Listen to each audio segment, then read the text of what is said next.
The Barroom Network presents two fired-up Bears fans. They are ready to rumble on the Bear Debate.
Hey, this is David Kaplan from the Cap J Hood Show on ESPN 1000 and NBC Sports Chicago. Now get ready to listen and watch to Bulls 101 with Kris and Larro. Take that, Sparkles.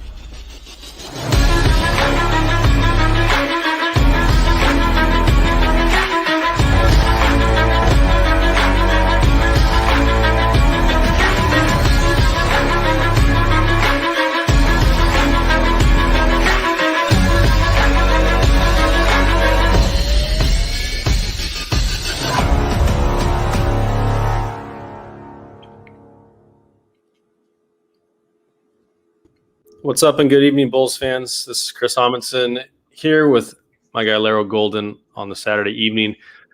Talking some Bulls. I've been looking forward to this all week. Sometimes Larro, I'll be honest with you. I go through the week and I'm like, what the heck are we going to talk about this next week? There's nothing going on. All we got is like Alex Caruso and Zach LaVine workout videos to over and geek out about. Looking at DeMar DeRozan and Damian Lillard's wedding reception or whatever. Like this is the kind of content we've got. So I wanted to do something a little bit different tonight and go over the entire league and just do some fun predictions that we can look back on in 9 months and laugh at ourselves at the predictions we're going to make today. But I thought it'd be a fun exercise to go through and put our money where our mouth is in the sense that what do we think each team is going to win and lose, and what are the standings going to end up in? And also, some teams that I think are going to surprise us. So I'm excited to get through these lists. First of all, how you doing on this Saturday evening? And we've already got Jordan and Salim. What's up, guys? Louis, Jordan, thanks for hanging out with us this evening. Yeah, man. But everything's all good. Daughter's birthday party's tomorrow. And work. And like you said, it hasn't been a lot of fun stuff going on. I kind of got a chuckle at, Dennis Schroeder kind of making fun of himself about, the contract ordeal. And he had like all the Gucci bag, the Louis Vuitton bag, the two nice cars, kind of throwing shade, yeah, I got 5.9, but I'm still rich, kind of deal. So, but yeah, man, it's been, kind of slow in terms of Bulls news since. But honestly, man, in other years I'd be kind of mad, like, man, what's going on? Like, why aren't we doing anything? But I'm kind of chill. I like where the team is at. I'm ready to see some ball, man. I'm ready for preseason training camp. So man, I'm just ready to go, man. I'm ready for this season to start. Absolutely. And we got a bunch of people in the comments already. Thank you guys for being here. Santiago, welcome back, my man. We missed you. We had our show like on a Monday, and I felt bad that I thought that was like the first week we haven't seen you. So, but as you say, lots of Bulls talk any day, anytime. I texted Larro. I texted you earlier today. I was like, dude, I am so excited to talk to you tonight. It's every time I get ready to do the show, I get so pumped to talk about the Bulls. It's such a blessing for us to be able to do this, in our free time and have our passion and all of our knowledge, be able to put it out there and talk to other people about it. So this will be fun. This is an episode I think we're going to get roasted for by by Bulls fans and non-Bulls fans in the future. But you got to put yourself out there. You got to have some fun. This is a difficult exercise. So just full disclosure, we're gonna talk about individual teams at the first part of the show, and then at the after we talk about the teams, then we're gonna put out a list of what wins and losses we think each team's gonna have, and what the standings we think are gonna look like at the end of the upcoming season. So we're back to a normal schedule, starting late October, ending in mid-April, and then playoffs May and June. So it's kind of crazy because we just finished the season, and then we had the Olympics, and then the crazy off season. It's been a whirlwind. So as you said, it's been nice to kind of chill the last couple of weeks. All the moves are done. We can just hang out and have a good time. Yeah, no doubt, man. You're completely right. Like usually I have to afford. Hey, Celine, brother, I am so sorry. The kid. It's just tough. There's no excuse. I got to be a better friend. That's all it is, man. I literally get off work and I see my two kids. Well, three, yeah. And it's tough, man. It's really tough. And that's on me, brother. It's on me. It won't happen again. You got that. Hey, you're not alone, man. Yeah, I do it to Larro too. I'll be at work all day, and he'll text me in the morning, and I'll text him like 9 at night. Like whatever you said doesn't even matter anymore at this point. I'm so late. I'm at this point, right, where usually around this time I start to like, okay, for instance, right, last year I'm like, okay, Kobe's gonna take this next step. I know it's coming. Before we had Vooch, I'm like, Wendell's gonna stay healthy all year. He's gonna take another step. Like I start getting my mind right by getting my glass, full, and I don't have to do that. I'm happy with where we're at. I'm ready to just rock and roll, man. I can't wait. I can't wait to have my first beer and some food and watch the games, man. I can't wait. I'm excited. And I think last year was a really interesting and fun season, even from the beginning of it, because there felt like there was a lot of parity in the league. There wasn't a clear number one seed in each conference. It felt like the championship was open, and I think the playoffs really played out that way as well. Like we ended up with the Suns and the Bucks in the finals. Lakers went out first round. Nets went out by a Kevin Durant toe. The Hawks went, almost made it to the conference, or did make it to the conference finals. Like it was just a crazy, crazy season.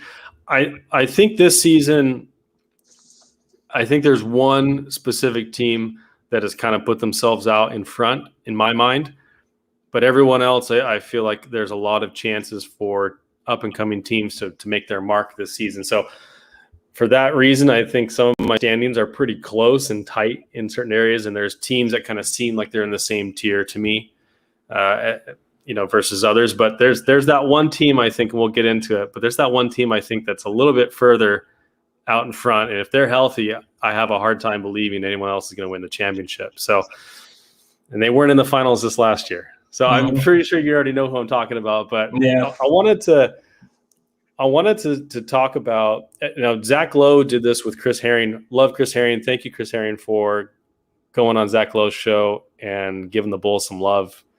But they did this really cool format, which is they talked about 5 teams. Now, they did 5 teams that they are underwhelmed with, or 5 teams they think are going to do better than the consensus. I want to do something similar, where we talk about 5 teams. Now it can be 5 teams that we think are going to surprise people, and that could be a good thing, it could be a bad thing. So I got 5 teams. I think 3 are going to be, surprise us in a bad way, and 2 surprises in a good way. So I'm excited to go into it, but I wanted to give you the floor first of your 5 teams. What do you think? Like, what team are you looking at that you think, man, people expect this, and it's going to be something completely different? Well, for my first team, I'm going to go out to the West.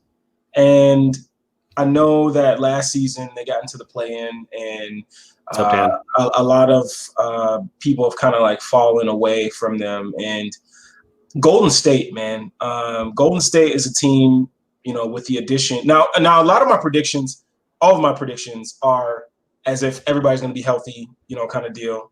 So, but with Clay coming back, I just feel like we've already learned that, the less responsibility that Andrew Wiggins is given, the better he plays. And I think adding a guy like Andrew Wiggins, Clay Thompson into the lineup is going to help that team, exponentially. Like, I think we all know what Clay brings, his shooting ability, defensive ability. And if Clay is 100% healthy, I honestly see that team being in the top 6 in the West, and we'll see.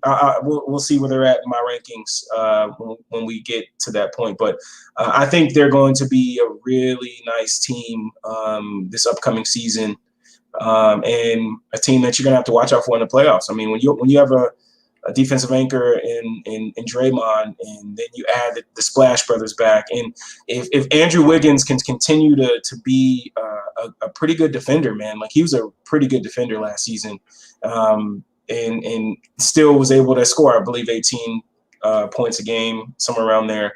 So I just feel like that team is one you have to watch out for in the West. So. Yeah, they are kind of a wild card for me. That they've got a really wide variance of how good and bad they can be. A lot of it's going to depend on Clay. But we saw last year, as long as Steph and Draymond are there, they're a team you don't want to face. They're a team you don't want to see. And I think you're right. Andrew Wiggins, he really excelled in the role that he was asked to do last season. Now, I'm sure you saw that amazingly wild take the other day about. Oh, my gosh. Oh, man. The worst thing I've ever seen in my life. But someone said, basically, if Andrew Wiggins played in the East, people would be talking about them like they talk about Zach LaVine, which is just an amazing statement. But no, he really excelled. He did better on the defensive end. He focused on the offensive end. So I want to look at their roster real quick to see who they picked up, because I know they picked up Otto Porter Jr., right? They got Nemanja Bjelica. I think they picked him up at the end of the last. No, he was on the Heat in the last season. So they picked up Bjelica. Andre Iguodala's back, and then they got Jonathan Kuminga and Moses Moody as their rookies. Jordan Poole has had a really nice season. I know Jackson Frank, who we had on last week, he wrote an article about Jordan Poole and kind of how he's taken off. So Otto Porter and Klay Thompson, though, those are going to be important people for you to watch and see what their health is, because Otto Porter, we know when Otto was on our team, when he first came here, he was amazing. And when he was healthy, he was one of the most productive and elite shooters in the league. But he only stayed healthy for like 20 games out of his whole tenure here. So that was really the disappointing thing. Yeah, Daniel, this says the Glass Brothers. Come on, man. Yeah, I mean, that's obviously, we're memeing here, but it is a really big thing. Like Klay Thompson went from an ACL tear to an Achilles rupture. That's a really, really tough set of injuries to go back to back. So we don't know what he's going to look like. But I think what works in Klay's favor is he doesn't have to dribble and move and use his athleticism a ton in order for him to be effective. Man can shoot. Yeah. What did he have? He had like, what was it, 60 points and 11 dribbles, just some crazy, I can't remember the exact number, but he did a couple of those things versus the Bulls, which is unfortunate.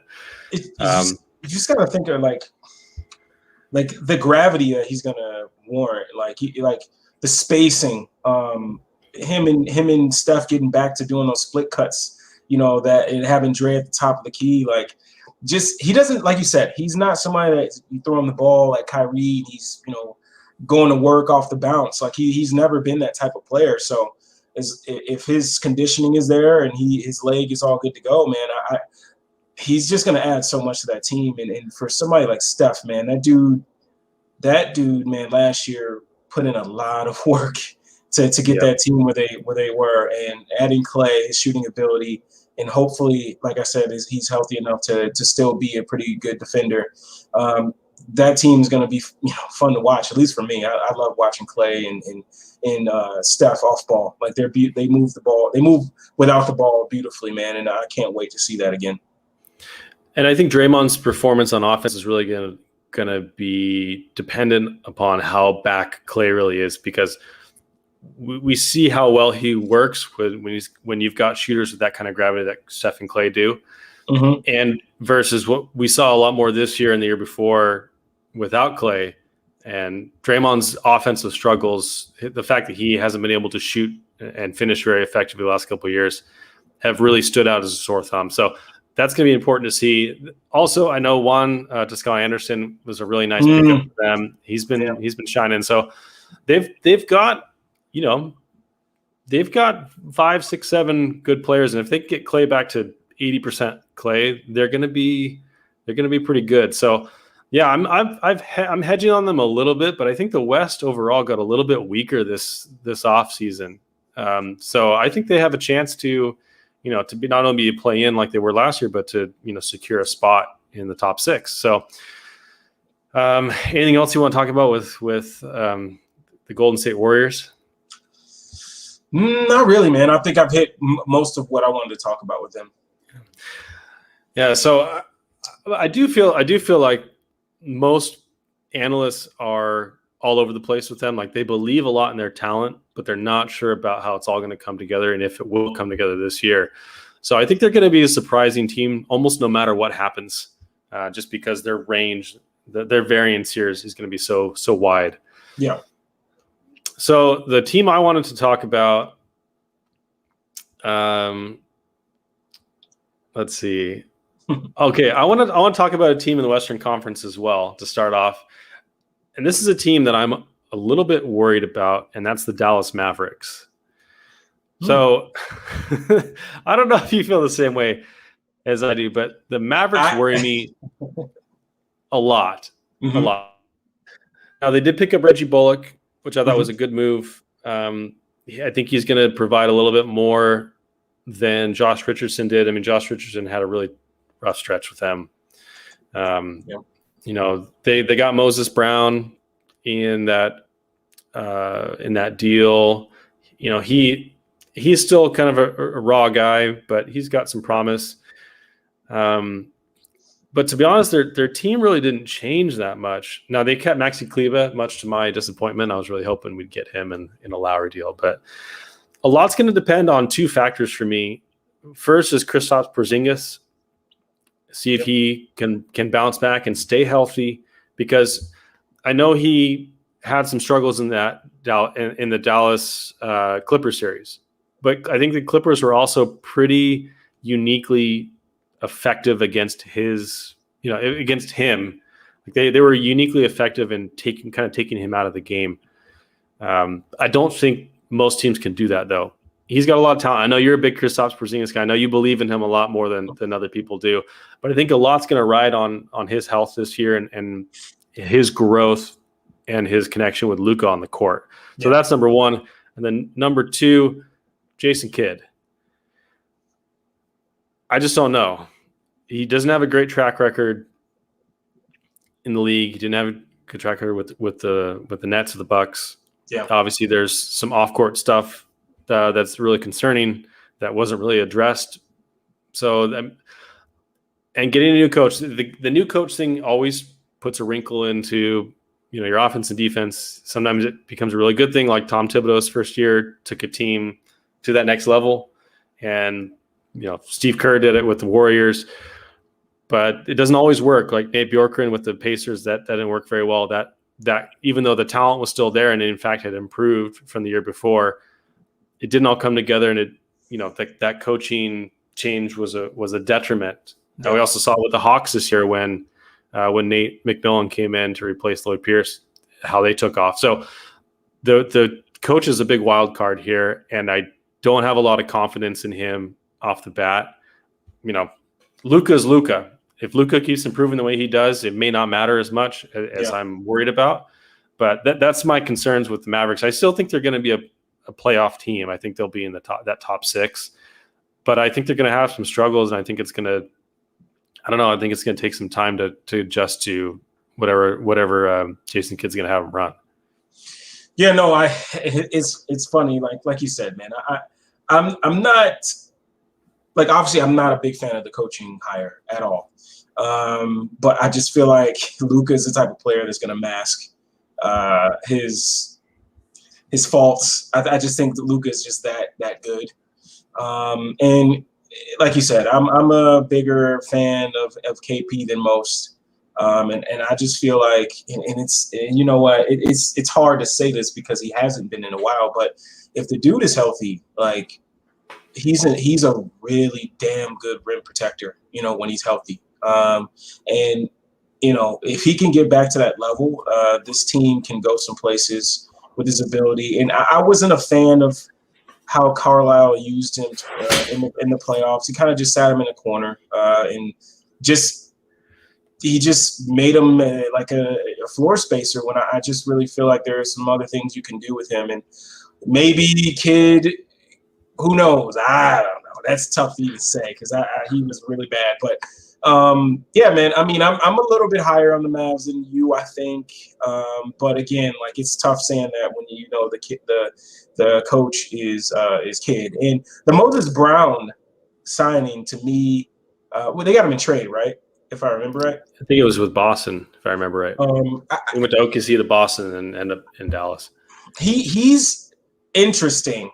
I just remember a lot of him in drop, and it wasn't good. Like, he just wasn't good in drop, and I don't know how they're going to use him. I don't know what he's going to bring offensively that will get him some minutes on the floor.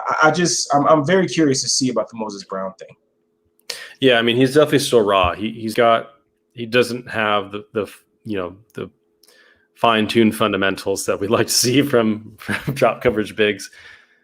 But he's tall, he's springy, he can eat up rebounds. So there's potential there. And luckily, I think they're not really going to be relying on him too much because you've got Willie Cauley-Stein there. You've got Maxi Kleber who can play some small five. You got Boban still there.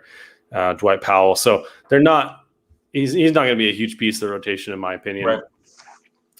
But the other thing is, well, first of all, it's not just a Jason Kidd. It's the fact that you went from Rick Carlisle to Jason Kidd. Rick Carlisle is a phenomenal coach.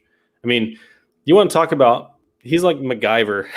As a coach, he just finds a way to make things work no matter how good or bad his roster is. He's a very unique and adaptive coach, and he obviously won a championship with them in 2011, but he's always, I felt like, done a pretty good job as a coach in the playoff and regular season. So the other factor for the Mavericks that is a small factor, but something I was a little worried about is they really need someone to take the ball out of Luka's hand, or to take Luka's role when he's not on the floor. The non-Luka minutes are atrocious. Yeah, they were atrocious in the playoffs. They need something to happen there, and Jalen Brunson's been okay at it, but I think they just need a little bit more than Jalen Brunson. So, anyways, that's what I got on the Mavs. But I still think they're going to be good. I just don't know how good. I don't know if they're going to take a leap this year or not. Yeah, no, it's all of your concerns are valid, So for me, my next one is I'm going to the East now. I'm probably going to get ate up for this one, but the Knicks.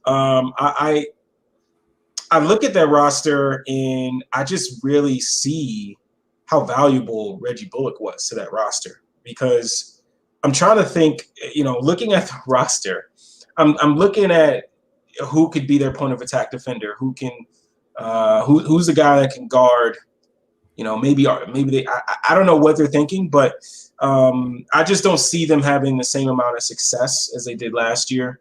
I think there's going to be a lot of, I don't know how he's going to play Quentin Grimes, but I feel like there's going to be a lot of responsibility on Grimes as played as a rookie to be a point of attack defender, because I just don't see, you're not going to put Evan Fournier on point of attack. You're not going to put Kemba. Who else do we got here? I'm just going through the roster here. Miles McBride, but I don't know who you're not going to play him over Derek or Kemba or Emmanuel Quickly. But yeah, no, like you said, Barrett is a guy that could probably do it. But I don't know, man. I'm not as bullish on them as some people are. I know they went in as a 4th seed last season. And the other thing is offensively, like I wonder I'm just trying to figure out how this is going to work, because as you can see, as we saw in the playoffs, like Julius Randle needs the ball in his hands offensively. I just, with Kemba on the team now, and then obviously Derek, who's going to need the ball, and Emmanuel Quickly is going to need the ball. Like I'm trying to figure out how that's going to work offensively. I know you got Fournier, you could space the floor a little bit. Burke showed some ability in the playoffs. Knox is a wild card, and I'm just trying to figure out this roster. Like, I'm a big fan of Mitchell Robinson. I think he's like, when he is right and healthy, he's an elite defender to me. So I'm just wondering how offensively this is going to work out. So I'm just a little bit lower than most on the Knicks. Yeah, so I have similar concerns. I think the Knicks got better talent-wise. I think they added more talent over the offseason. I know they did lose Bullock, but they did bring in Fournier. They did bring in Kemba Walker at that price. Picked up Dwayne Bacon. They re-signed some of their guys. Emmanuel Quickly, hopefully, will continue to grow.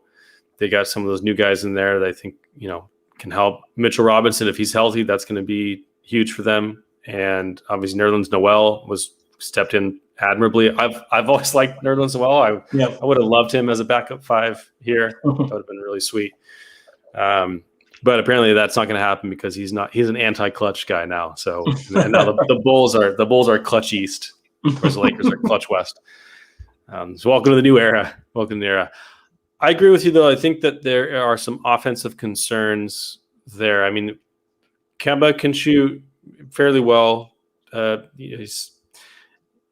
don't know what he's going to look like this year, but he went to the OKC rehab center last year and did pretty well.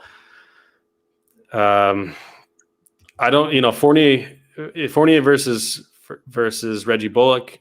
As you mentioned, I think that the point of attack defense is really what you're giving up there.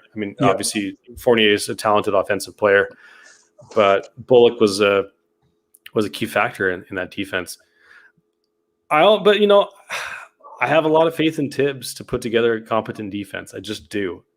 Offensively, I agree with you. I think there's going to be some. I don't think it's going to be bad. I just think there's going to be an adjustment period to it.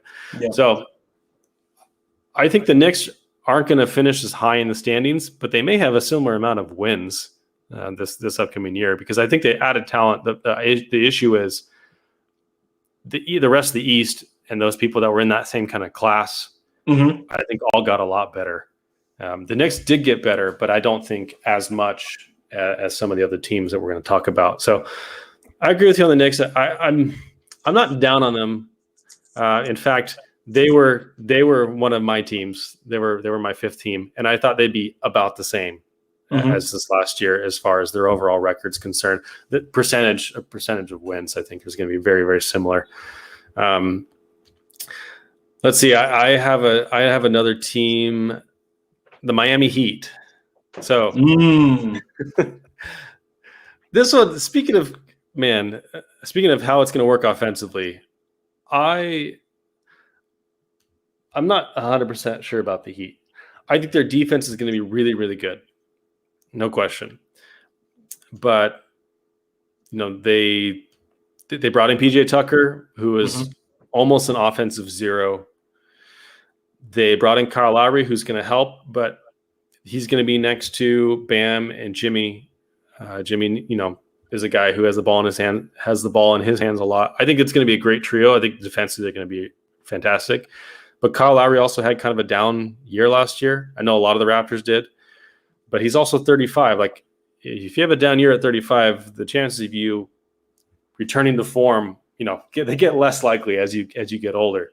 So I don't know 100% what to do with the Miami Heat. I think they're going to be really good. I think they're going to be a better and more dangerous playoff team than they are in the regular season. I think that's where I'm at. So I think I have them a little bit lower in wins than I think other people might expect. But I do think they're going to be one of the 4 or 5 best teams in the East in the playoffs, just because these guys are proven. Bam and Jimmy have proven they made it to the finals. Obviously, Kyle Lowry's got a ring. But I think a lot's going to depend on Tyler Hero this year. I mean, their depth in the regular season is going to be an issue. Their starting 5, if you're going to start Lowry, Robinson, Butler, Tucker, and Adebayo, you got one. I mean, Duncan Robinson's obviously a great shooter, but no one else is. I mean, Lowry can shoot a little bit, but he's he doesn't have that same kind of gravity. So I think a lot's going to depend on Tyler Hero really, really coming through.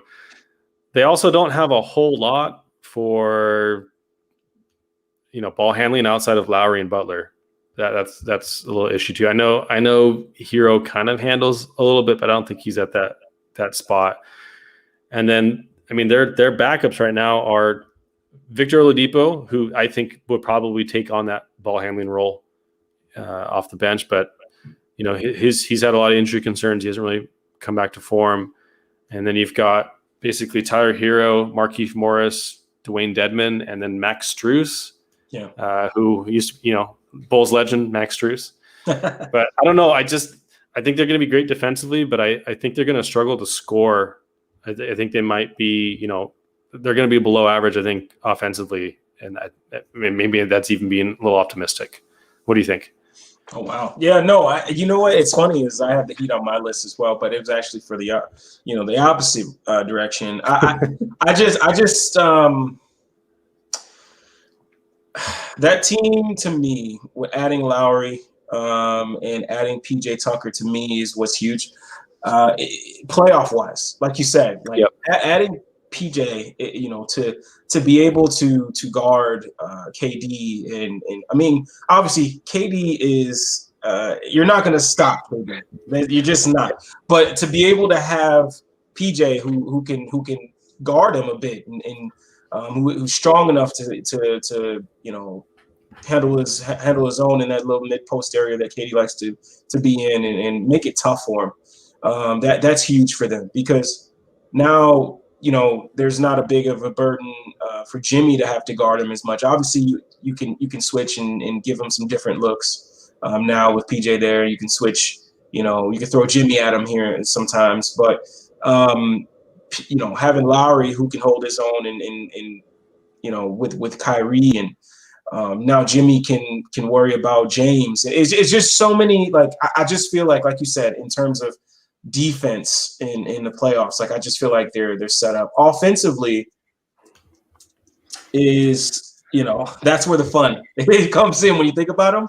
But I think when you put bets like Lowry and Jimmy, and you get a shooter around them, and you can put PJ in the corner for a spot up, and you could just switch off ball handling between Lowry and Jimmy, and you could bring Hero out there. Like you said, it's not going to be the best offense, but I think it's going to be good enough to match with the type of defensive ability that they're going to bring.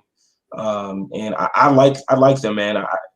I like the Heat. I don't know what it is that because honestly, I didn't like the signing. I thought Lowry should have went somewhere else. But the more that I thought about it, I think this team is going to be tough, man.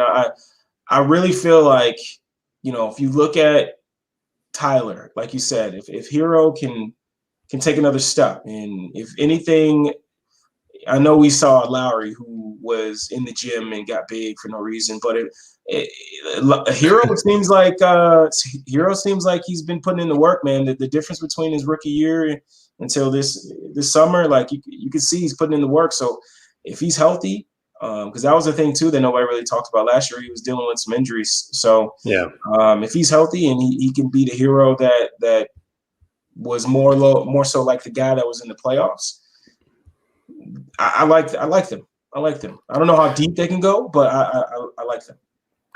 Yeah, I agree. I mean, obviously, you got Eric Spoelstra is one of the best coaches in the league. Oh yeah. So that really helps you a lot, and especially in the playoffs, he has a pretty good argument for the best playoff coach, I think,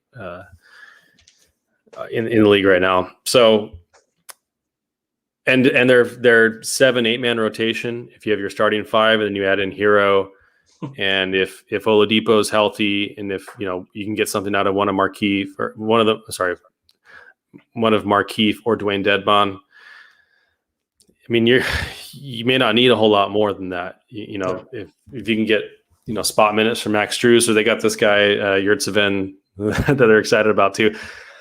But the depth in the regular season, these Jimmy and Lowry are both older guys, and they're going to put a lot of wear and tear on their body. So I think that's why the regular season to me is a little bit more concerning, because the defense won't be quite as important, and they're not going to be as locked down as it will be in the playoffs. But they're just going to struggle to score, and they don't have a whole lot of depth on that team to sustain any significant injury. So that's my concern. They're still going to be a great team. But I think they may be a little bit more underwhelming in the win column during the regular season than the national consensus seems to be. Yeah, no, I totally agree. Like I said, I've just grown to really respect Jimmy to the point where when he's got some guys around him, like I don't bet against Jimmy. I just feel like he's a guy that understands how to get the job done, and at least compete at a high level. So I won't bet against them. But you're completely right. And Salim says this is propaganda working on you. Oh man, maybe it might be. Hey, you always got to keep an open mind. I'm sure I'm going to get a lot of hate mail, but I'll keep an open mind because these are not our teams. These are other people. So this is just based on what we've watched and what we've seen. I'm sure someone with more in-depth knowledge about these specific teams will have concerns or criticisms of this, or we'll have answers to some of the concerns that we have, right. Just like we do for the Bulls, right? Yeah. Okay, whose turn is it? I think it's your turn. It's mine, yeah. So for mine, my next one. So for me, like on the rankings that we're going to show later, it won't reflect what I'm going to say right now. But I think if what I'm going to say right now is the deal, I think they'll take another step. But the Celtics for me, I know that Dennis Schroeder is not liked by many, just because of he turned a lot of people off because of betting on himself, and also I know there are things that I just learned about from a few people about what he has done, I guess, to what type of person he is to his team that he owns in Germany, I believe it is. So this has nothing to do with that, but I just feel like he's going to add something that this team needs. And if they're going to start Marcus Smart at point guard, even bringing him Dennis Schroeder off the bench is going to be really nice, because I think that point of attack defense from him and just the ability to attack downhill brings another aspect to that team. And if they can gel, if Jason Tatum is 100% and Jaylen Brown is ready to go, Robert Williams is another interesting player. Like, I just feel like the Celtics are going to be a team to watch as well in the East in terms of getting to that, in top 4 level. I think top 4, top 5. I think that's a team you're going to have to watch out for, and I'm just saying, man, I just like what the Celtics have. And that's more so what one of the teams I'm looking at in terms of like 5 surprises, because I think there are a lot of people that are down on them because of roster construction and things like that. So I think I'm just on the opposite end of the spectrum there. I think when you have 2 guys like Jason Tatum and Jaylen Brown, you can't go wrong too much there. You just have to continue to fill in around them, and I think that Aaron Nesmith is somebody I expect to take another step. I really like Peyton Pritchard as well, but Dennis Schroeder is somebody that I look at adding something to that team. I just don't think that he was a fit for the Lakers in terms of he's a guy that needs the ball a little bit more, and as we know, LeBron is the dominant one, and Jason Tatum is also somebody that needs the ball, but I think Dennis is somebody that can fit a little bit more with Jalen and Jason more than Bron and those boys. So I just like the Celtics going forward, and I think they're going to really have a good season. Yeah, I mean, they had a lot of reasons for their downturn last season. I mean, Jason Tatum had COVID and was like on an inhaler at different points, and they've beefed up that depth. I mean, I agree. I think Schroeder's going to have a great season with them, and it's a great price that they brought him in for. Marcus Smart just signed an extension, and so did Robert Williams, Time Lord. I do think that the defense will be good. The offense, the issue I've always had with the offense is if Jason Tatum is your best passer, I don't think it's good. You need someone else. You need someone else to be your best passer. And I know it wasn't representative of his passing ability, but if you watch him in the play in Team USA, man, it just, it was representative of a lot of the struggles that the Celtics have had with their passing. They've always struggled with that. So, but I agree, having Schroeder on the floor makes that. I mean, their guard and wing rotations. That they're not their wing necessarily rotation. They did bring in Josh Richardson, which I think is going to help. Yes. But as you mentioned, Nesmith's going to take another step, Peyton Pritchard, but their guard, like shooting guard, point guard, I think they've got a great rotation there. The concern I have is the front court. Time Lord's got to stay healthy. He's got to keep getting better. And his Cantor, I don't know why Portland and the Celtics just keep swapping him back and forth. Oh man, Al Horford. I love Al Horford. I think he's a great player, but he's getting older. So I think the depth there, and they got Juan Hernan-Gomez and Grant Williams as backups, and Jabari Parker, our friend Jabari Parker, is still there. So we'll see. But I mean, I think they're going to be good. I think they're in the same tier as the Bulls, and I think the Celtics on paper are a little bit deeper and have a little bit less defensive concerns. Yeah. But I don't think that they can pump out points like the Bulls are going to do this year. So I think that's going to be a great battle and a great kind of measuring stick for the Bulls this year is where the Celtics are at. So I agree with you. I've kind of gone both ways on them. I thought maybe they'd be worse than I thought or better than I thought, but ultimately, like they kind of stayed right there. They've kind of stayed right there with the Bulls, and and my next team that I'm going to talk about that I'm up on. So it's the Indiana Pacers. The Pacers somehow get slept on every single year. Every year, people are like, "Oh, it's the Pacers. They're going to be, a middling Eastern Conference playoff team," and la la la. But they just added Rick Carlisle. Yeah. And I know we just got news within the last couple of weeks that Aaron Sumner, I'm sorry if I'm saying that. It is Sumner, right? I think it's Edmund. Yeah. Edmund, sorry, not Ed. Yeah, I was like, I knew I said that wrong. Edmund Sumner just tore his Achilles, so that's obviously awful. And then I know they've been waiting on TJ Warren to come back from his injury, but he's having some setbacks, which is taking longer to heal than they wanted. So the injury concern is there because, especially Warren, that's their starting small forward. And they did lose Doug McDermott, who brought a lot of shooting off the bench. But I think we didn't get to see a lot of Karis LeVert or TJ Warren last year, and both those are really, really quality players. And you got a starting five of, Brogdon, LeVert, Warren, Sabonis, and Turner. That's a really quality starting five. You got McConnell off the bench, Jeremy Lamb, Justin Holiday. They brought in Torrey Craig, who I really liked and thought would be a good, bench option for the Bulls. And, Chris Duarte is basically already an NBA veteran at this point with his age. So I love that dude, man. But I think they're going to be right in that mix with the Bulls and the Celtics and the Knicks. I think they're going to be right there. I trust the coaching, and those guys have been together.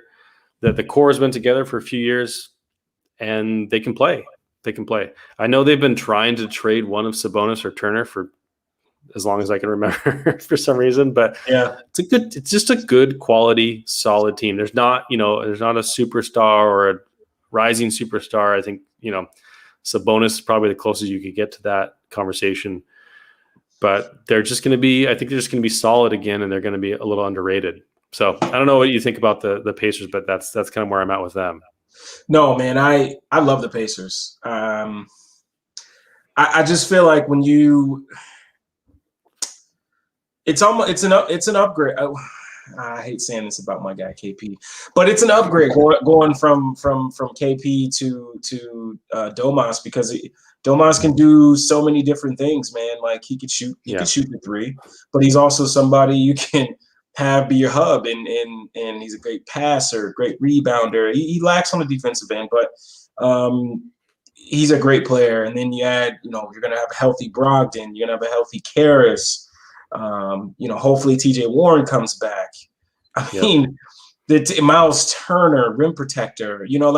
There's so many good things about that Pacers team that and also you got to think about too. Something is that the coaching change. That is something that they needed, and I think it's going to be something that rejuvenates his team. And that's a team that I'm a little worried about as a Bulls fan. I'm a little worried about the Pacers. I really am. I'm too. Yep. So, they're going to be right there. Yeah, definitely. Well, and also, sorry to cut you off, but I think it was either Caitlin Cooper or Mark Schindler, or probably both of them, mentioned the defensive schemes that were run by Nate Bjorken were pretty complicated and had Sabonis running, traveling. I can't remember if it was the most miles in the league, but it was up there, and they were just overtaxing them, I think, on the defensive end. If they can simplify that and have Rick Carlisle, set it up in the right way. I think I listened to Brogdon. He was on the Woj podcast in the last few weeks or so, and they were talking about that as well. I think they can be. They're definitely a team that I'm a little worried about in the Central Division. Yeah, no, it's funny. It's I always thought about them, but as we talk about them now, I'm like, gosh, man, that team's gonna be tough, man. Especially with Carlisle, it's gonna be tough. But are we done on the Pacers? Yeah, I think I'm good there. So are we on our last? Is this our fifth? Yeah. So we had one overlap each with the Heat and the Knicks. So I think we can pick another team if you want at the end of this. So this team I wanted to talk about. There was another team I wanted to talk about, but it's too hot. It's too hot. I don't want to bring that up. But the Timberwolves, right? They're intriguing to me because. Thank you. Jalen Noel and why am I blanking on my boy's name? Oh my gosh. Wait, Vanderbilt, McDaniels? McDaniels. Yeah. Oh man, that dude's gonna be good. And he's a pretty good defender as well. And you add in hopefully a healthy D'Lo, right? Yep. And Cat and Anthony Edwards, like that team is intriguing, and I could see them fighting for a play-in spot in the West. So I don't know, man. Like I like that team when they're healthy. They're very talented. They got an injection of young talent that can contribute. I like that team, man. It's funny you say that. That was my team. I think the Minnesota Timberwolves are going to make the play-in at least. Yeah. I think they're going to be a play-in team, and I think they're going to win. I think they're going to be the 7th or 8th seed at the end of that too. Everything you said. When Chris Finch is I think the right coach for them. I think Patrick Beverley is going to bring something for them defensively. Yeah. And when Russell and Towns and Edwards played together, they were really, really good. They just didn't almost ever play all together. Yeah. And then, Malik Beasley, Jaden McDaniels, Jared Vanderbilt, now as you read, like Jalen Noah, Josh Okogie, these guys, they got quality, good, young, productive depth. They're a sleeper. Like a lot of people don't think they're going to do much, but I think they're better than the Pelicans. I think they're better than the Grizzlies and the Kings and probably the Spurs too. And definitely the Spurs. They're going to be right there. In my opinion, I think they're going to be in that mix. They're going to be well coached. They're going to, they've got, I think Anthony Edwards is going to be really good. Towns obviously is one of the most talented offensive players in the league. And I think if, with guys like McDaniels and Okogie and Vanderbilt and Reed around him, I think that's going to help the defensive woes. And obviously having Beverly at the point of attack is going to be really nice. I know they had Rubio. Rubio is also a good point of attack defender, but I think they're going to be. They've got depth. They're going to do it. That's really hope they tap into using Cat as like a hub.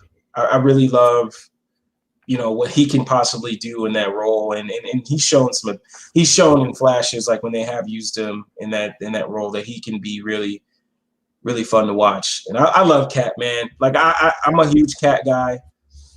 Big Blue Nation. Shout out Kentucky. But anyway, I just no, man. But you brought up Grizzlies. I love the Grizzlies, and that's another team that I like. I do like the Grizzlies. I love Desmond Maine, as Steve Jones would say. You know what I mean? But I love what they have there. I think the Grizzlies, for me, they're in like that same kind of tier for me.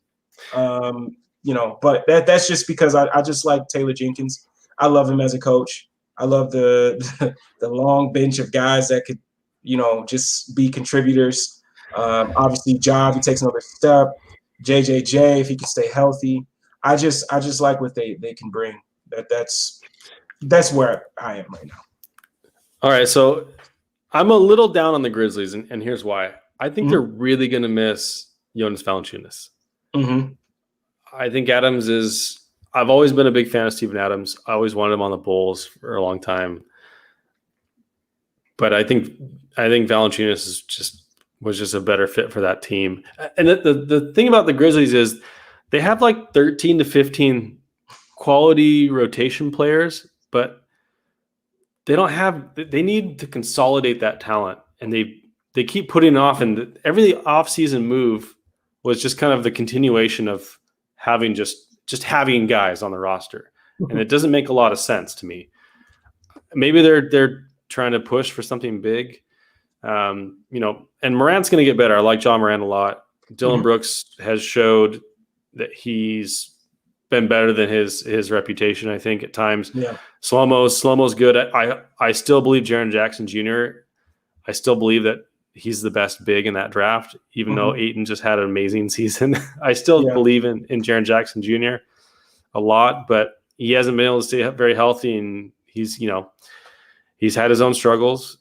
As you mentioned, they got Desmond Bain, Brandon Clark, like D'Anthony Melton, Tyus Jones. Like, these are good guys, but I feel like they just need an infusion of talent. a consolidation of talent at some point. And that point was last season for me. And they're still continuing with this charade. I just don't know what they're doing. Maybe it's coming. Maybe it's coming at the deadline. But I just don't quite get it. And I think Jenkins is a fine coach. I think they're going to be in that mix, right? That kind of like 8 to 12 range in the West. Yeah. Let's see. Is there any other team? I know because we had my Minnesota Timberwolves too. That was the one I was really excited about. At all these teams. Okay, you know what? I'm just gonna say it. I'm gonna say it, and let's hear the hot take. I'm sure. I don't even know unless you're saying the Bulls are gonna be under 500. I have no idea what you could say that could be that spicy. No. The Hawks. Okay. I don't think, like, obviously they're a playoff team. I'm not going that's too far. But I'm not that high. Like, everybody just assumes that since they did all these things last season that they're going to, they're skyrocketing. But yeah, I just feel like there's just so much of a burden for Trey to make that engine go. And I know Kevin Huerter, people are going to bring up Kevin Huerter, but like, I just need to see another year of it. I need to see another Hunter. year. Yeah, and Hunter, but that we'll see. Like, again, like, those are two guys. Like, again, you just need to see more. Like, they did play well when they were in there and everything, but I just need to see more. I guess I should say another year of it. I'm just not ready to just slap that. They're a top 3 seed. On them yet. I'm just not yet. I need to see more of it. And again, like, I just feel like there's just so much for Trey. What are they going to do? Are they going to, bring Sharif off the bench and play the same type of role with Sharif? Or, I just need to see it again. And maybe I'm being too much of a skeptic, but that's just me. I just need to see just another year. Just this punch me in the face of like, this is what we're going to be. And, so that's just where I'm at. Okay, so I have the opposite opinion on the Hawks that I did with the Heat. Mm-hmm. I think the Hawks are going to be better in the regular season, but a worse playoff team, or less of a threat in the playoff team as a playoff team. I share some of the concerns. My main concern with the Hawks is they have one star, and he's still one of the worst defenders for his position. I don't think he can get much better because of his size. Yeah. Obviously, his offense has exploded. Especially the second half of last year. In the playoffs, he was incredible. I mean, it's nothing short of incredible. But there's no other stars on that team, and I don't think that anyone even projects to be a star on that team. There's some guys you could talk yourselves into, but no one in the immediate future that's their number 2 guy, right? Like, Collins is really good. Like, they're the high-level role players. Collins, Huerter, Bogdanovich, Capella, these are all really good, high quality role players and starters in the league, but they don't have that second guy. And heliocentric offenses, I'm not convinced by them. I'm just not convinced. Like, multiple ball handlers is a great thing to have. So I know they brought DeLon Wright. I like DeLon Wright. I think he's going to help them. And they've got so much wing depth.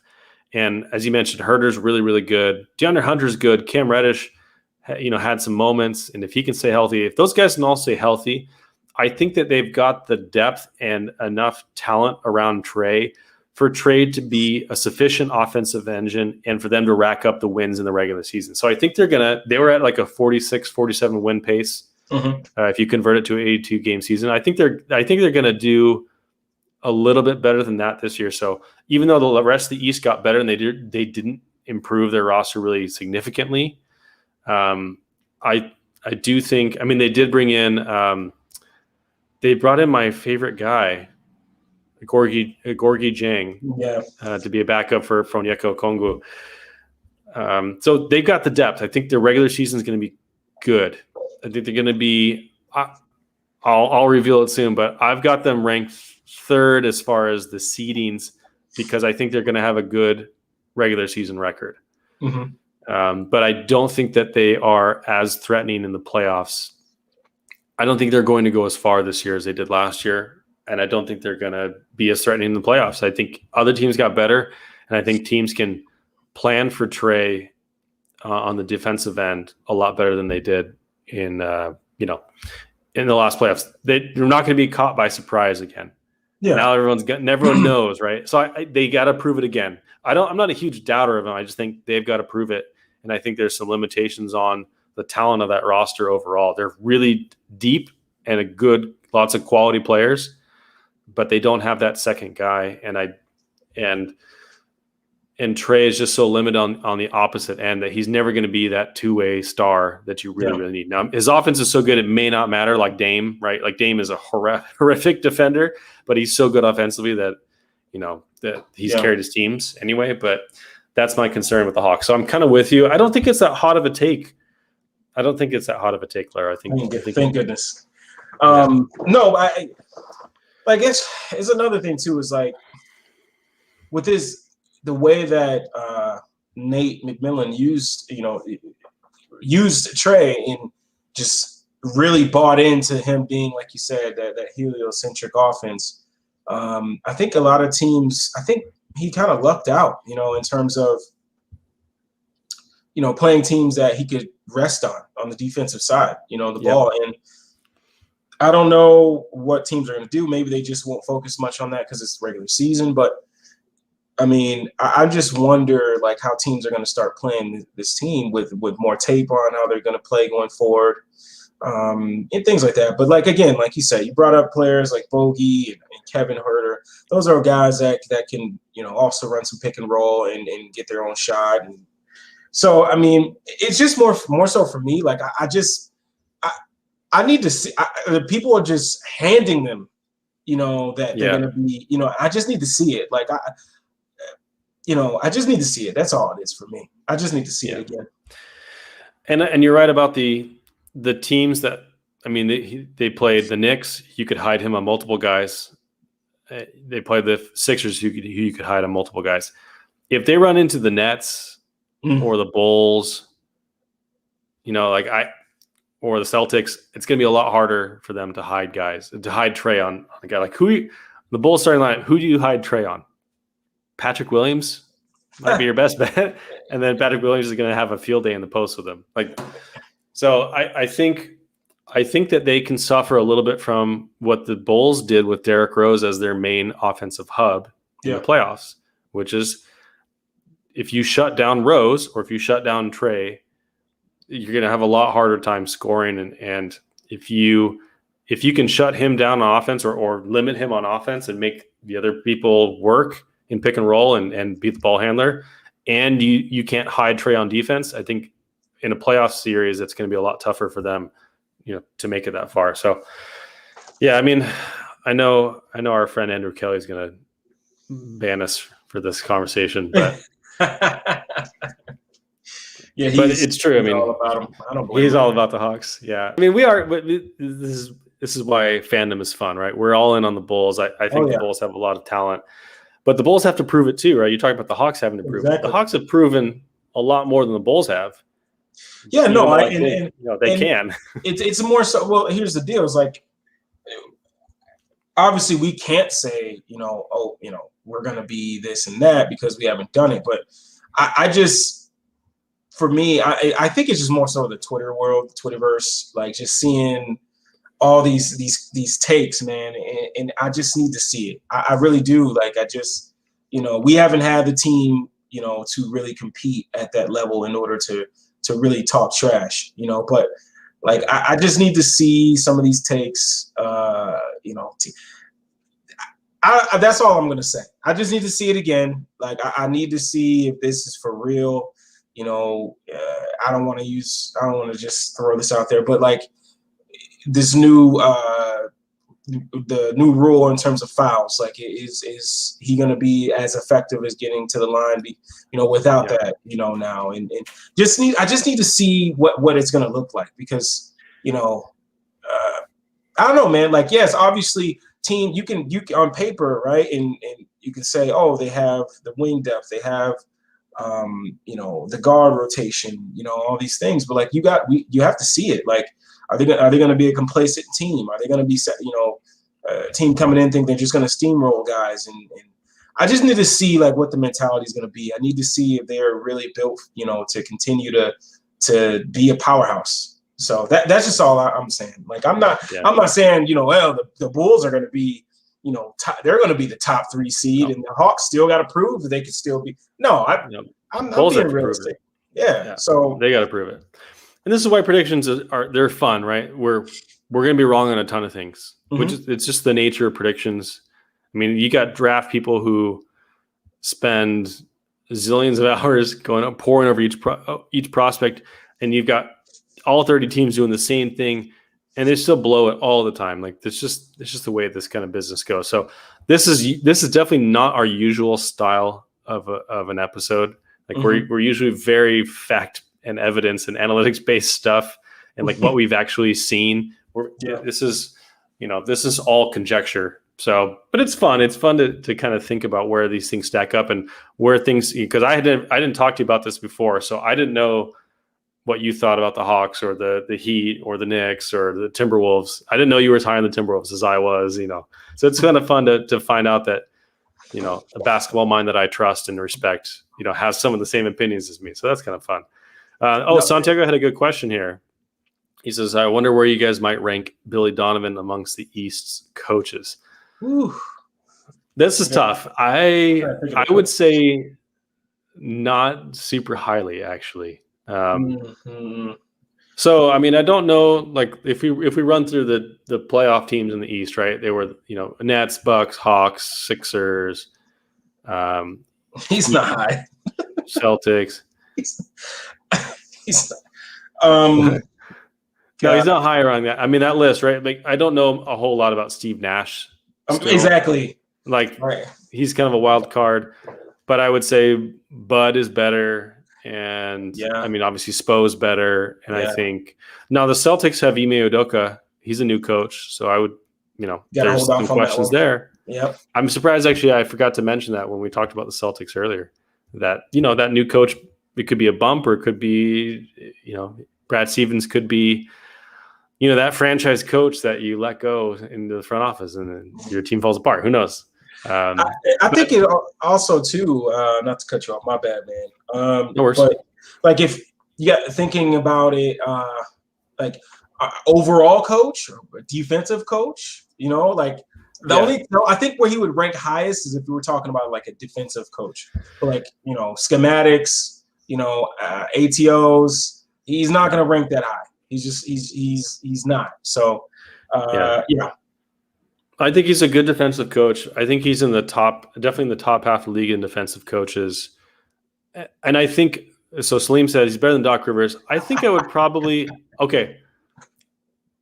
maybe that's a hot take for me, but I think he's better than Doc Rivers. I've never been impressed with Doc Rivers as a coach, especially in the X's and O's. Now, what Doc is good at is managing personalities, especially star personalities. But Billy Donovan has also shown an ability to do that as well with his time in OKC. So I would say I would agree with you that X's and O's wise, I don't think Billy Donovan is especially complicated, or I don't know, like he's not going to outwit you in an X's and O's thing in a game, but he has shown an ability to put together schemes that work really well, and he gets buy-in from his personnel to those schemes. So there's different types of coaches, and I think managing the personalities and getting people to buy in is probably a much bigger and more important job than the X's and O's. But you also need the X's and O's guys. So it could be one of your assistants. Yep.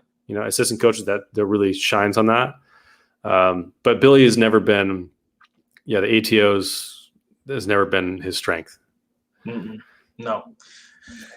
Yeah, I mean, and that may sound harsh, but it's really not. I mean, this dude he's been a part of some teams like in Oklahoma City that have been great defensive teams, and teams that have made a push for playoffs, got into the playoffs. So like you can't knock that. You can't knock them for that. So I mean, the deal is, man, it's like you said, Chris. Like you gotta be a coach that can get buy-in from the guys. Like he may not be great at X's and O's, but like basketball is one of the sports like different from football, different from baseball, You know, like if you have guys that, you know, that kind of means more almost, you know, in terms of like you can draw up the best defensive scheme, but if you have guys that just are great tough shot makers, guys that can just break defenses down and bend defenses because of their talent, I mean that's what you need more so, you know, because Brad Stevens,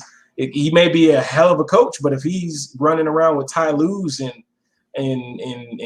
Greg Oster tags, you know, like you're not going to look that good. Your stuff may look good on the board, but you don't have the guys to run it, you know. But as long as you have the guys, like and you're a player coach, I think that matters. I think that's what matters.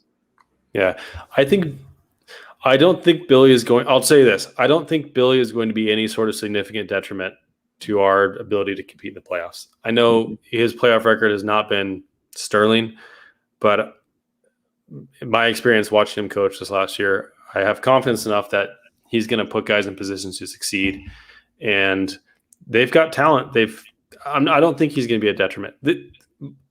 It's very rare now, like in the last year or two, I think they've really gotten rid of the last bad coaches. Most of the coaches, I mean, like 25 of the coaches in the league are really, really good, and 5 of them are probably like unproven, right? Like Steve Nash, you just don't know. Yeah. But it's very rare that you have a really bad coach. I think there's one coach I can think of right now that I would consider not a good coach at all. And that's, I would say Luke Walton is probably that only guy that I could really think of that the Kings needed coaching change, in my opinion. But yeah, other than that, I mean, Billy Donovan, he's probably in like the 15 to 22 range for me, somewhere in there, and probably on the kind of the later end of that. That's fine. I mean, that's fine. Right. It's not going to kill you. Okay, let's see. Did you finish your West standings? I did not, but I haven't. I have in my phone. I have the rankings and the records, but I wasn't able to get them. Okay, so we just won't show the graphic then, and we'll just roll through them. So, all right, it's now time for the standings predictions. And we've talked about all these different teams. We ended up talking about almost half the teams in the league here, so that was a lot of fun to go through those. But as far as the standings predictions, and maybe we'll skip the specific win. Well, no, let's go. We'll go win totals if you've got them. So here's my East prediction. So I've got the I almost said New Jersey Nets, the Brooklyn Nets. I think they're going to win 55 games. I think they're more talented than a 55-win team, but I don't think they're going to be prioritizing regular season wins at all. Same for the Bucks. I've got them at 53 wins. Same kind of thing. I don't think they're going to be prioritizing that, but they're solid. They're both really solid teams. I think they're the two clear favorites in the East to come out of the East. And the Nets are the one team I really think out of the entire league that I would most expect to win a championship next year if healthy. So that's where I've got them. And so that's that tier for me. That first tier is the Nets and the Bucks. Same.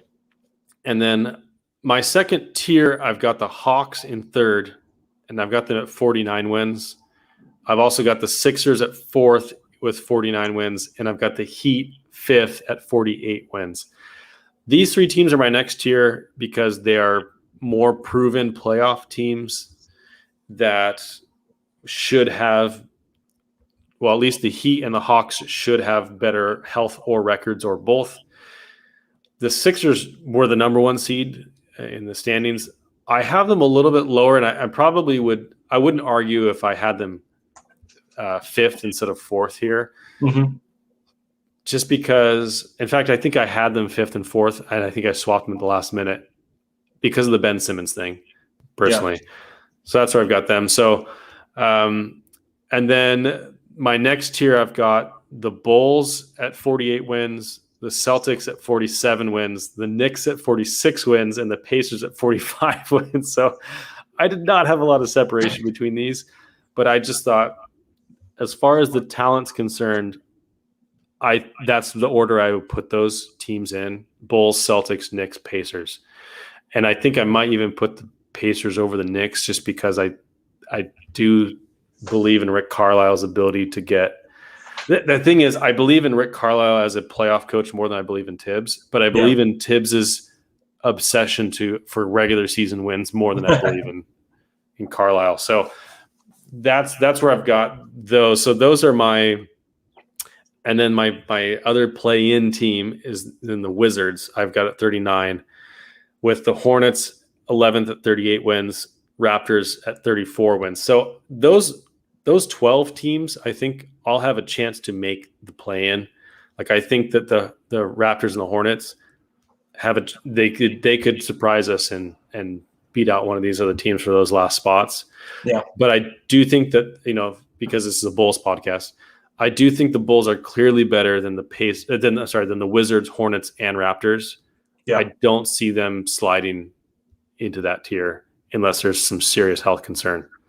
And then to round out the rest of my East, in the last tier, I have the Cavs at 33 wins, Pistons at 26 wins, and Magic at 21 wins. So I think our East tiers are probably going to be fairly similar, but that's kind of the tiers I've got them in. I think the Raptors and the Cavs are kind of more in the similar tier, but I believe in the Raptors a little bit more than I do the Cavs. Even though I think the Cavs are going to be fun, the East is just too good for them to rack up easy wins. Yeah, no. I think we're about the same. Like, the Nets, to me, like, I was just looking at the roster, obviously earlier, but just now, I just don't understand. What is cap space? But anyway, like Patty Mills, Paul Millsap. It's fake. To go along with what they already had. I mean, even like DeAndre Bembry, who's a guy that I would have liked to have on the Bulls as well. Like, I just like this team.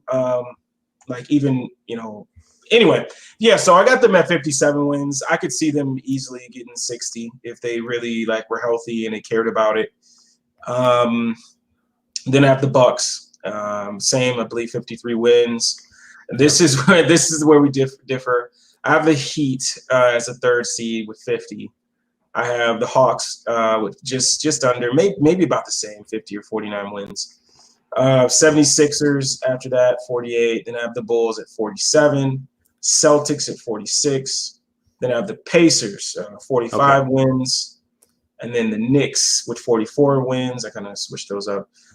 Then the Wizards. This is where it was hard for me because the Hornets, I could totally see LaMelo taking another step and just really putting his team on his back and making his team, go. But I just said, let me go with the veteran team and with the Wizards. So I took the Wizards at that 10th seed at 39 wins, 39 or 40 wins, anywhere around there. And then follow that up with the Hornets, Raptors, Pistons, Cavs, Magic. Yeah.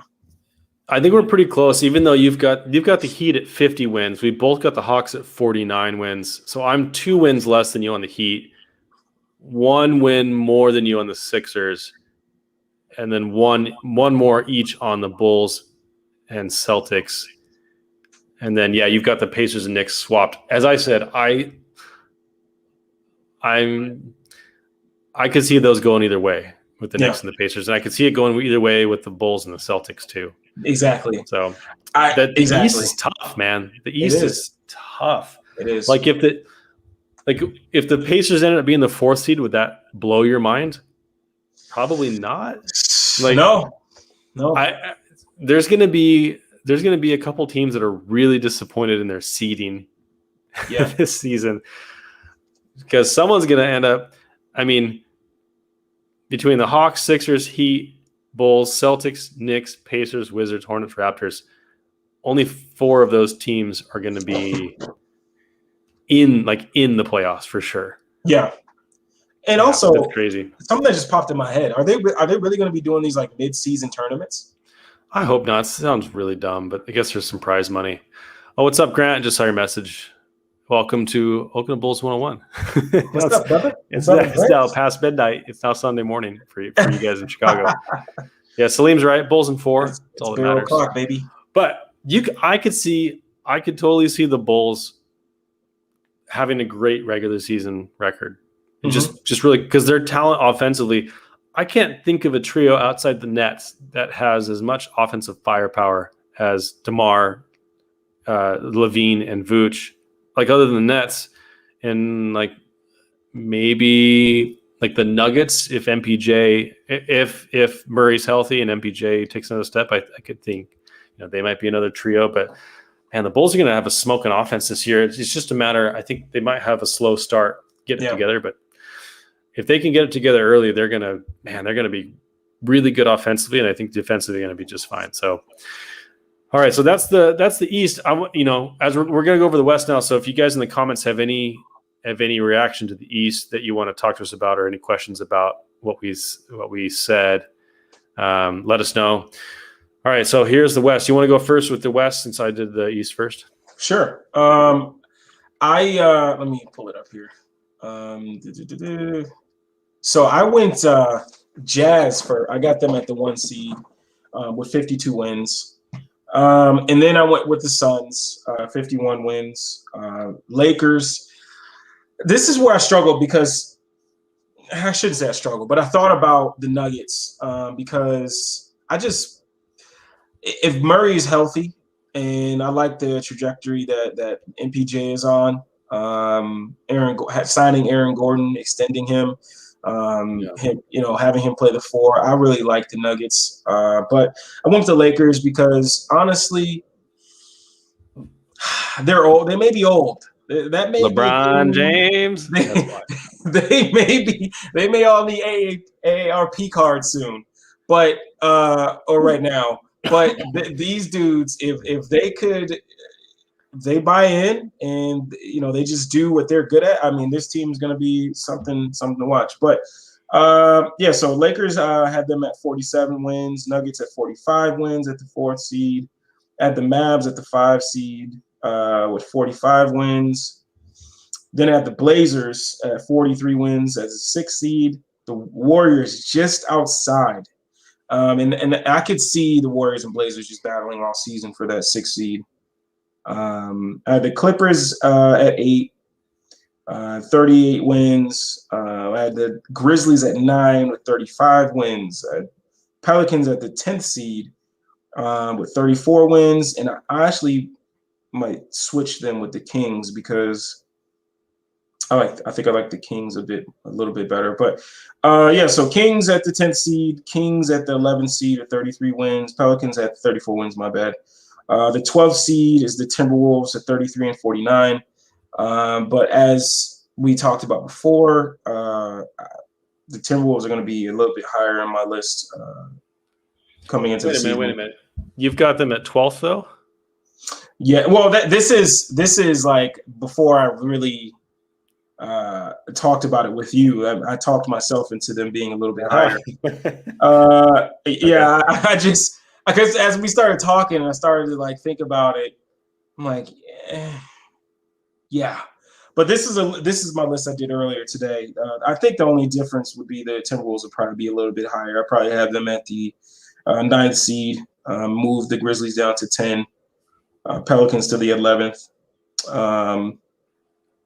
Spurs at 13th seed. With 31 wins, the Rockets with 26 wins, and the Thunder with 21 wins. Dang. We are again really similar, I think, on the West as well. So here's my West. I've got the Suns in the 1st seed at 52, Jazz at 51 in the 2nd. So I just swapped those two teams. You had the opposite. You had 1 win more for the Jazz and 1 less for the Suns. I also had the Lakers 3rd at 47 wins. I don't think they're going to care about the seeding that much. Then I got the Nuggets at 4th, just like you do, 45 wins. It's just the Jamal Murray injury. If Jamal Murray was healthy, I'd probably have them 2nd, maybe 3rd. Yeah, and they still could. But I also don't think they care so much about seeding. The Mavericks I also have at 45 wins, so they're my 5th. I have the Warriors 6th at 43 wins. Blazers 7th at 41 wins. This is also a nearly optimal outcome for the Bulls getting that pick. If they end up being the seventh seed or 8th seed.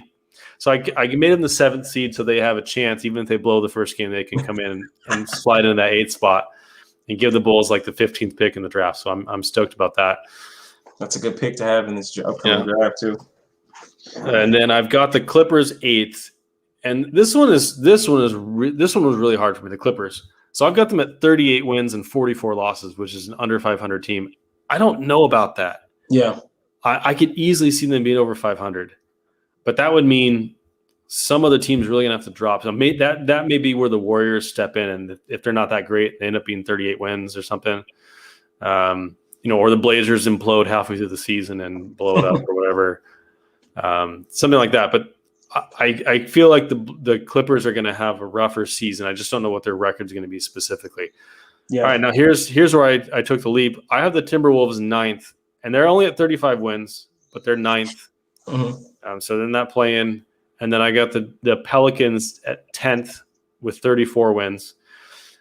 I've got the Kings and Grizzlies right under them with 33 wins apiece. As I mentioned, I don't know exactly what the Grizz are doing, and I think they're going to really miss Valanciunas. And I don't trust the Kings coaching, and I don't trust the Kings. And then I've got the Spurs at 31 wins. They're in the 12th spot. 13th spot. Rockets 14th with 26 wins. Thunder 15th, 21 wins. So our last three are very similar as well. So I don't know, man. Like I feel like there's a lot of that kind of that solid playoff team in the East rank is really going to be a brutal stretch. It's going to be a bloodbath. And then that play-in spot, that kind of play-in like Blazers, Warriors, Grizzlies, Pelicans, Timberwolves, Clippers, like all those teams are kind of vying for that, 7 through 10 spot. That's going to be tough as well. So it's going to be a really, really fun season, I think. Yeah, no doubt, man. What's funny is doing this, it made me really like think about, because like fantasy football, right? You fantasy football, like just I pick the team. I watch a lot of football because of that. And now I feel like since I did these predictions, I have to pay attention to a lot more teams. You're more invested. Exactly. Yeah. So I'm going to be watching some Timberwolves games. I'm going to be watching some Grizzly games. I'm going to be watching my boy PG, see if he can bring out some of that old PG that can carry a team here and there. Yeah, man, I'm going to be watching a lot of ball, man. I'm obviously going to be watching the Hawks, see if they continue to be the offensive juggernaut they've shown. So, yeah, man.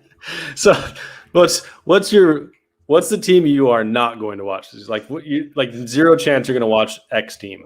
Zero chance I'm going to watch. Yeah, that's a great question. I was going to say the Raptors at first, but I'm a huge Scotty Barnes guy, so I got to watch them. Yeah.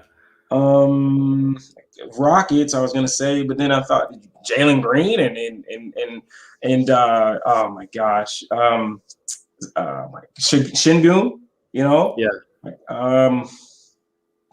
For me, it's probably going to surprise people, but I think it's going to be between the one that's not going to surprise people is probably the Wizards. I'm probably not going to watch any of the Wizards, but the one that probably is going to surprise people is the Pelicans. I know people like to watch Zion, but Zion is not. If he's not doing some crazy dunk, I don't know, man. I'm just not a big. He doesn't aesthetically like please me, if that makes any sense. So I probably won't be watching a lot of the Pelicans. The Kings I'll watch because I'm a huge fan of Halliburton. I'm a huge fan of De'Aaron Fox.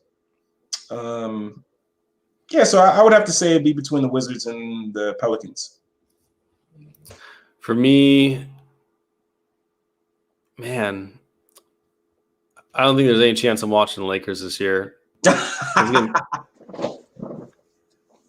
I just don't. There's just nothing interesting for me on that team. I know that's like that's not meant to be a slight at LeBron James, but I've seen LeBron James for like 17 years, so there's nothing new there that I'm interested in seeing. And I've seen AD, I've seen Russ.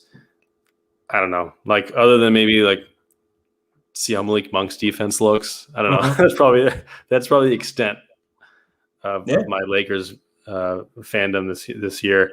And then in the East, you know what's funny is even though I'm higher on the Pacers than most people, I don't think I'm interested in watching the Pacers at all. There's no other team that really just does it for me for some like aesthetically. There's just no one that's very interesting to me. They have got great players. I just don't enjoy watching any of them. Yeah. Really, I mean, they're all very fundamentally solid players. There's just no pop there for me, and so those are probably the two teams in one in each conference that I'm just not that excited about. Teams I am excited about watching, besides the beloved Bulls, as Fred says, the Hornets. Mm-hmm. The Hornets are fun just because it's LaMelo, and I'm also kind of interested in watching the Magic for some weird reason. I want to see how Suggs does. I want to see how Wendell performs. We got some Jonathan Isaac. Okiki. Like they got some players on there. They're going to be bad, but they're going to be fun. Yeah. Plus, although I will say I'm a little higher on watching the Wizards than you. I like Dinwiddie. I like watching Dinwiddie, and Beal is obviously really fun to watch, but. I'm really excited. The reason I would be interested in the Wizards is because I want to see how Wes Unseld does, because he was the guy I wanted to hire. That's a good point. Ended up getting hired by the Wizards. And then in the West, the team I really want to watch in the West is probably going to be the Timberwolves. Yeah. And I mean, the Nuggets are obviously going to be really fun too. But I've kind of seen everything else. I actually am interested. This is gonna be NBA blasphemy, but I'm not kind of interested to see Rudy Gay with the Jazz, because I think it was a really solid pickup for them. Yes, that's a really solid pickup. Yeah, that's why I've got the number. That's why I've got them. Well, I've got the number 2, but the reason I got the Suns number 1 is because I think they may end up getting Thad. If they get Thad, they're gonna smoke the regular season. Shout out to Thad Young. Yeah, man. People are like, oh, Hassan Whiteside, it's another rip. Nah, I'm where I like what Rudy brings. He can play that small ball 5, and he can make some rotations. I like Rudy's gonna bring another element to that team that they needed. And that's no slight at Rudy, because Rudy is a damn good player, but both Rudys. And I just thought about that. Gobert. That's no slight at Gobert.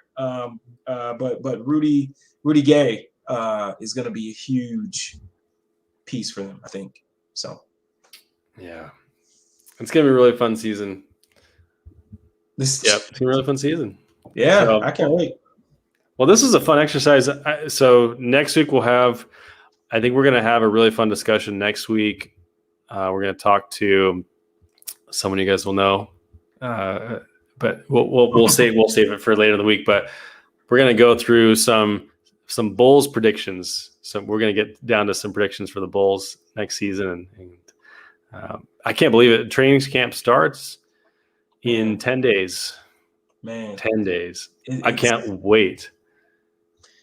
I can't even wait for media day. I'm gonna be there. What's the next item on the list that I can check exactly. off? I'm ready for it. Yeah, I can't wait for the Bulls to play. I always say this. I always say that in September. I'm so excited. Yeah. And always by January or February, I'm like, man, I can't wait for this stupid season to be over. So I really hope this season is not like it's been the last, half decade. But man, any parting thoughts? Any final thoughts before we take off for the evening? Man, I don't think I have any, man. I think we talked about mostly everything that we could talk about. Yeah. Was it fun or was it a chore to do this exercise? No, it was fun. I just really wish this is where doing this exercise made me like respect the national guys even more so, because even this little exercise, like just being able to not be like an idiot basically, and you're putting teams that are that should be here down here, and you try to be realistic, you know what I mean? And it was it was tough, but it is tough. It was fun at the same time, because then you're looking through rosters and you're like, oh man, forgot they have that guy, and so it was fun, man. I wouldn't mind doing this again, and hopefully having more time, now that my daughter's birthday is going to be by, so to really dive deep. But this was fun, man. Great idea, brother. I had fun.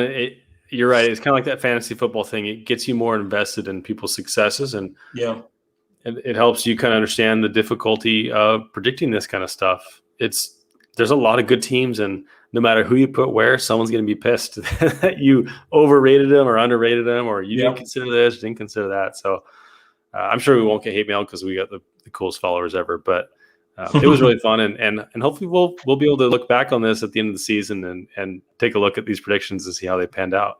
Seriously, it'd be fun. Oh, I have a question for you. Yeah, go for it. You think Ben Simmons gets traded? Yeah, they got to. They have to.